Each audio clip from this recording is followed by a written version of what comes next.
नमस्कार मित्रों, Atul IAS academy के YouTube चैनल पर आप सभी का बहुत बहुत स्वागत है। मेरा नाम आस्था शर्मा है। चलिए आज की सफलता सीरीज के MCQ प्रश्न प्राचीन इतिहास के लिए स्टार्ट करते हैं।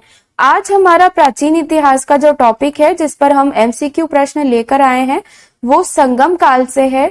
दक्षिण भारत में जो संगम काल हुआ था जिसके अंदर बहुत बड़े बड़े साम्राज्य हुए थे जैसे चेरा, चोल, पांड्या। तो इन्हीं सब साम्राज्यों से जो क्वेश्चंस बन सकते हैं, उसके अलावा हर्षवर्धन जो बहुत ही प्रसिद्ध एक साम्राज्य थे, जो बहुत ही प्रसिद्ध एक राजा थे, जो प्रीलिम्स की दृष्टि से बहुत ही ज्यादा महत्वपूर्ण टॉपिक हैं, उन पर हम आज आपके लिए MCQ प्रश्न लेकर आए हैं। प्रीलिम्स 2023 नजदीक है और प्रीलिम्स की प्रैक्टिस हर रोज हो सके इसलिए छोटी सी सीरीज हम लोगों ने आप लोगों के लिए हिंदी माध्यम के विद्यार्थियों के लिए स्टार्ट की है। चलिए संगम काल के प्रथम प्रश्न की ओर बढ़ते हैं। हमारा पहला प्रश्न है,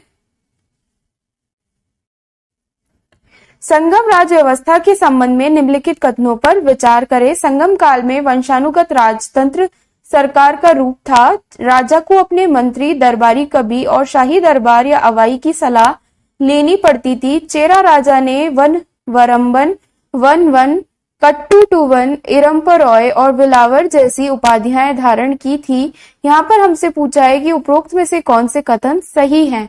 यहाँ पर जो थोड़े से नाम आ रहे हैं ये थोड़े अटपटे आपको इसलिए लगेंगे क्योंकि तमिल नाम है और जो दक्षिण भारत की जो संस्कृति है उसी के हिसाब से ये सारी परंपराएं वहां पर थी, तो इसलिए हम लोग इसे यहाँ पर पढ़ रहे हैं कि थोड़ा हमारी जो नॉर्थ इंडिया है यानी ये जो हमारा उत्तर भारत है उससे थोड़ा सा अलग है, लेकिन प्रीलिम्स में सवाल पूछे जाते हैं इसलिए हमें ये भी आना बहुत जरूरी है। यहाँ पर हमारे तीनों ही कथन बिल्कुल सही है इसलिए हमारा सही उत्तर हुआ विकल्प डी। चलिए इसकी व्याख्या की ओर बढ़ते हैं और संगम राज्य व्यवस्था के बारे में और जानते हैं। संगम राज्य व्यवस्था। संगम काल में वंशानुगत राजतंत्र सरकार का रूप था। राजा को अपने मंत्री, दरबारी कवि, शाही दरबार या अवाई की सलाह लेनी पड़ती थी। चेरा राजा ने वन रमवन, वन वन, कट्टू वन, इरम्परॉय और विलावर जैसी उपाधियां धारण की थी। और जो चोल राजा थे उन्होंने कौन कौन सी उपाधियां धारण की थी? सन्नी, वलावन और किल्ली। और पांड्य राजाओं ने थेनावर और मीनावर जैसी उपाधियां धारण की थी। तो ये जो उपाधियां या उपनाम होते हैं ये बहुत ही ज्यादा इंपॉर्टेंट होते हैं, तो थोड़ा सा इनसे गो थ्रू कर लेंगे तो प्रीलिम्स में अगर ऐसे कोई सवाल आता है तो हम उन्हें सॉल्व कर सकते हैं। तो यहाँ पर यह भी बताया कि जो प्रत्येक संगम राज्यवंश थे उनके शाही प्रतीक कौन कौन से थे। तो तीन यहाँ पे महत्वपूर्ण राजवंश थे जो पहले भी हमने देखा, चेरा, चोल और पांड्या। तो जो चेरो थे उनके लिए तो थे धनुष, चोलों के लिए बाघ और पांड्यों के लिए कार। और शाही दरबार या अवाई में कई प्रमुख और अधिकारियों ने भाग लिया था। राजों को अधिकारियों के एक बड़े निकाय द्वारा सहायता प्रदान की जाती थी जो 5 परिषदों में विभाजित थे। तो वो 5 परिषद कौन कौन सी थी? राजा को जो सेवा प्रदान करते थे, मंत्री जिनको अमाइचर बोलते थे, पुजारी जिनको अंथनार बोलते थे, सैन्य कमांडर जिनको सेनापति बोलते थे, दूत जिसे थुतुर बोलते थे और जासूस जिसे उरार बोलते थे। तो ये 5 परिषद थे जो संगम काल के राजाओं को, अधिकारियों का जो ये निकाय था ये सहायता जो है प्रदान करते थे। तो इस प्रकार से हमने संगम राज्य व्यवस्था के बारे में जाना। चलिए हमारे प्रश्न नंबर 2 की ओर बढ़ते हैं। संगम समाज के संबंध में निम्नलिखित कथनों पर विचार करें। अगर कोई भी राज्य है तो या कोई भी काल है तो उस समय पे समाज कैसा था, अर्थव्यवस्था कैसी थी, राज्य व्यवस्था कैसी थी, तो ये सारी बातें बहुत महत्वपूर्ण हो जाती हैं। तो इसलिए हमने संगम समाज से भी एक प्रश्न यहाँ पर लिया है। तो निम्नलिखित कथनों पर विचार करें। पहला, तोलकप्पियम जाति के 5 गुना विभाजन को संदर्भित करता है। अरसर शासक वर्ग था, वनीगर व्यापार और वाणिज्य करते थे। तो हमसे यहाँ पे पूछा है कौन से कथन सही हैं। ठीक है, हमारा दूसरा और तीसरा कथन एक बार सही लगता है, लेकिन पहले कथन को अगर हम ढंग से पढ़े तो यहाँ लिखा हुआ है कि इस ग्रंथ में जाति के 5 गुना विभाजन हुए, जबकि जाति के तो हमेशा 4 विभाजन ही हुए जो हम जानते हैं। तो ये जो 5 विभाजन वाला ये जो बात है ये गलत है। तो इसलिए हमारा पहला कथन जो है गलत हो गया, जो हमने थोड़ा सा कॉमन सेंस और गेस वर्क से देखा। तो जैसे ही हमारा पहला कथन गलत होता है तो हमारे 3 ऑप्शंस गलत हो गए। तो इसमें ऑब्वियसली जो सही आंसर बन गया वो विकल्प बी बन गया, क्योंकि हमने एक कथन गलत किया, एक को हर जगह से हटाया, तो 2 और 3 ही सिर्फ बचे। तो इस प्रकार से हमने इस प्रश्न को जो है सही कर लिया। चलिए हमारी संगम समाज के बारे में जानते हैं, कैसा समाज था। तोलकप्पियम भूमि के 5 गुना विभाजन को संदर्भित करता है, ना कि जाति के। और 5 मंडलों में रहने वाले लोगों का अपना अपना मुख्य व्यवसाय था, साथ ही उनके देवता भी थे। यानी जो 5 विभाजन हुए थे भूमि के, उसमें अलग अलग लोग रहते थे, उनके अपने अपने व्यवसाय थे और उनके अलग देवता थे, जिनके बारे में हम आगे प्रश्नों में जानेंगे। साथ ही तोलकप्पियम भी 4 जातियों को संदर्भित करता है। अरसर जो शासक वर्ग था, अंथनार जो संगम राजनीति और धर्म में महत्वपूर्ण भूमिका निभाते थे, वनीगर जो व्यापार और वाणिज्य करते थे, वेलाल जो कृषक थे। जैसे हमारे यहाँ क्षत्रिय, ब्राह्मण, वैश्य और शूद्र होते हैं, वैसे ही यहाँ पर अरसर, अंथानार, वनीगर और वेलाल जो है 4 तरह की जातियां थी। अन्य कुछ जनजातीय समूह थे, आदिवासी समूह थे, जैसे परथावर, पनार, आईनार, कदम्बर, मरावर, पुल्लेयार। ठीक है, इसके अलावा थोड़ा इरुला, नागा और वेदार जैसी प्राचीन आदिम जनजातियां भी थी। तो इस प्रकार से हमने संगम समाज के बारे में जाना। चलिए प्रश्न नंबर 3 की ओर बढ़ते हैं।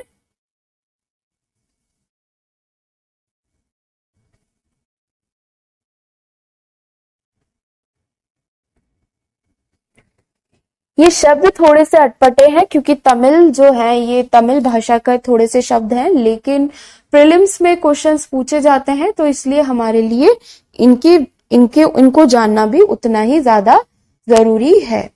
ठीक है, तो हमने ये तोलाकप्पियम पढ़ा, ये बहुत ही फेमस, वहां का एक बहुत ही प्रसिद्ध तमिल ग्रंथ है, जिसके अंदर भूमि के बारे में बताया था और हमारी जातियों के बारे में भी जो है उल्लेख किया था।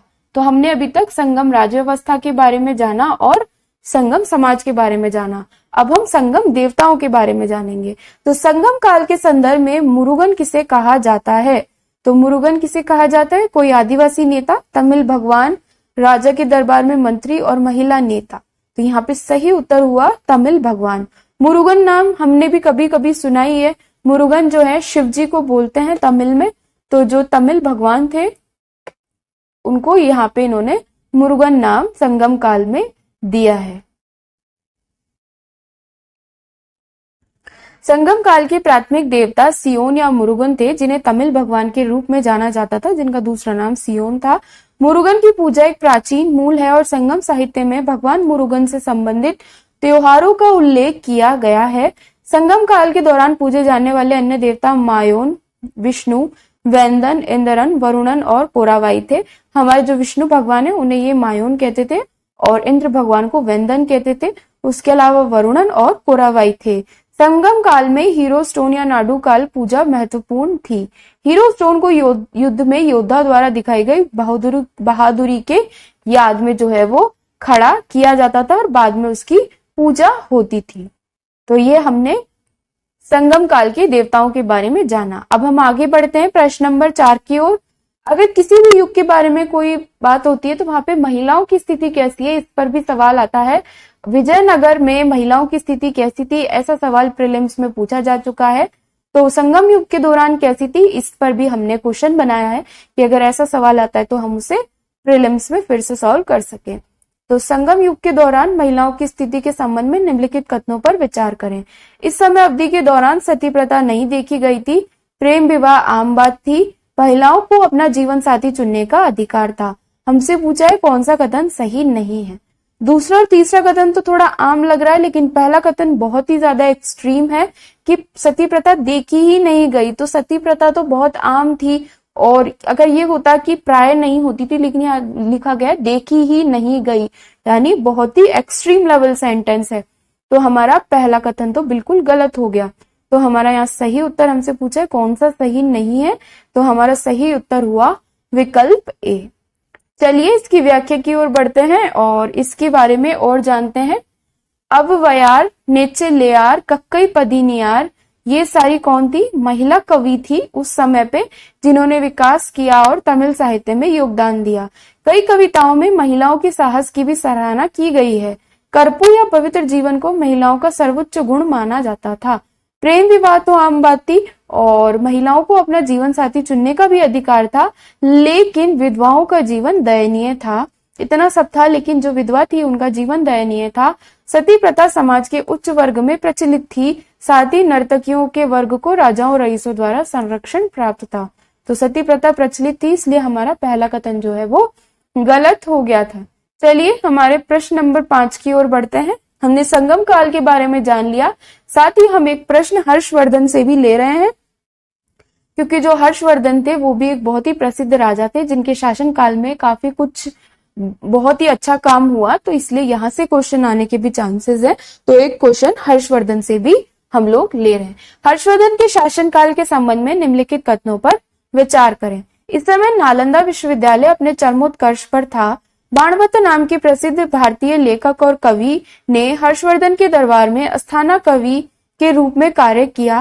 पहले के समय के उदार युग की तुलना में महिलाओं की स्थिति में गिरावट आई। यहाँ हमसे पूछा है कौन से कथन सही है, तो हमारे तीनों ही कथन बिल्कुल सही है, इसलिए हमारा सही उत्तर हुआ विकल्प डी। चलिए इसकी व्याख्या की ओर बढ़ते हैं और हर्षवर्धन के शासन काल के बारे में और जानते हैं। ये तो बिल्कुल नोट कर लीजिए कि इस समय नालंदा विश्वविद्यालय अपने चरमोत्कर्ष पर था। तो सबसे बड़ा जो काम हुआ था वो यही था कि नालंदा विश्वविद्यालय जो है वो इस समय पर बहुत ज्यादा फला फूला। हर्ष कला और शिक्षा दोनों के संरक्षक थे, स्वयं एक लेखक थे और उन्होंने 3 संस्कृत नाटक लिखे। ये जरूर याद रखना, नागानंद, रत्नावली और प्रियदर्शिका। उनके राजस्व का 1/4 भाग विद्वानों के संरक्षण में चला जाता था। इसके अलावा जो हेनसांग नाम के जो प्रसिद्ध यात्री थे, उन्होंने नालंदा विश्वविद्यालय का काफी विशद वर्णन किया है, जो हर्ष के शासनकाल के दौरान चर्म पर था। तो ये जरूर याद रखना है। बाणभट्ट भी जो है बहुत फेमस जो है लेखक थे, बहुत प्रसिद्ध लेखक थे, तो वो भी हर्षवर्धन के काल के दौरान हुए, ये भी हमें याद रखना है। और उन्हें अस्थाना कवि के रूप में कार्य किया। हिंदुओं में जाति व्यवस्था प्रचलित थी। ये 4 जातियों या वर्ण में विभाजित थे, ब्राह्मण, वैश्य, क्षत्रिय और शूद्र, जिनमें अपनी अपनी उपजातियां थी। पहले के समय के उदार युग की तुलना में महिलाओं की स्थिति में गिरावट आई। सती प्रथा, विधवा बलिदान आम थी और उच्च जातियों में विधवा पुनर्विवाह की अनुमति नहीं थी। तो सती प्रथा हर्षवर्धन के काल में भी देखने को मिली और बहुत ही ज्यादा आम थी। तो इसी प्रकार से हमारे सफलता सीरीज के 5 एमसीक्यू प्रश्न यहाँ समाप्त होते हैं। दोस्तों, अगर आपको ये वीडियो पसंद आती है तो प्लीज इसे लाइक करें, अपने हिंदी माध्यम के विद्यार्थियों के साथ ज्यादा से ज्यादा शेयर करें, हमारे चैनल को सब्सक्राइब करें और प्रीलिम्स के पहले आपको किस प्रकार का कंटेंट जो है हिंदी में प्रोवाइड करवाना है, जो आपको लगता है कि अभी तक यूट्यूब पर अवेलेबल नहीं है लेकिन आपको उसकी जरूरत है, तो हम जरूर उस पर वीडियोस बनाएंगे। आप प्लीज नीचे वीडियो पर कमेंट करें और बताएं कि कौन कौन से ऐसे टॉपिक्स हैं जिन पर अभी हम और जो हैं वीडियोस आपके लिए लेकर आ सकते हैं। अतुल IAS एकेडमी के साथ जुड़ने के लिए आप सभी का बहुत बहुत धन्यवाद।